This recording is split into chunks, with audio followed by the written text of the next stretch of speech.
Alors, la Tour Éclat, c'est un projet qui est situé sur le site de la Rose de Cherbourg à la Défense.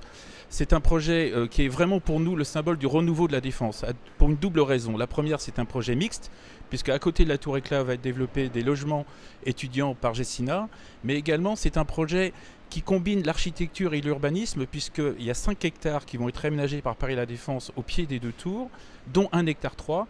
Et dans cet espace, on veut transformer ça en un espace vraiment apaisant, calme, un peu de douceur à la Défense, avec des commerces, des espaces un petit peu où on peut se reposer, mais également travailler et également faire du sport. Alors la Tour Éclat en elle-même, elle fait 80 000 mètres carrés, elle fait 220 mètres de haut, elle pourra accueillir 5 800 collaborateurs demain. Elle est prévue d'être livrée au premier trimestre 2022, puisqu'on va lancer les travaux cette année au mois de juillet. Et en fait, elle a une quadruple certification.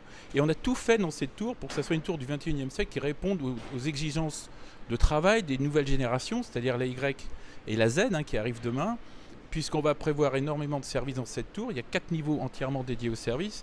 Et les étages de bureaux feront à peu près une taille de 1700 mètres carrés, avec des hauteurs uniformes de 2,90 m, c'est-à-dire que ça permettra d'avoir une flexibilité maximum sur tous les plateaux. Et je dis bien maximum, c'est-à-dire que dans la mesure où le plafond est uniforme, il y aura une souplesse d'aménagement qui pourra s'adapter à tous les besoins des entreprises en fonction des projets qu'elles développent. Il y aura des loggias. On a comprimé également complètement le noyau, parce que souvent un reproche qu'on fait autour, c'est que les couloirs, les contraintes de sécurité sont parfois un peu contraignantes. Donc là, il n'y aura aucune contrainte de circulation dans les plateaux. Voilà. Donc en quelques mots, ça c'est ce qu'on peut dire sur la Tour Éclat. Et pour encore revenir un petit peu sur les abords, parce qu'on est très attaché à la qualité des abords par rapport à la Tour Éclat, on fait un travail avec Paris La Défense pour bien coordonner les plannings, parce que bien sûr les environnements de la tour seront livrés au moment où la tour sera livrée en 2022.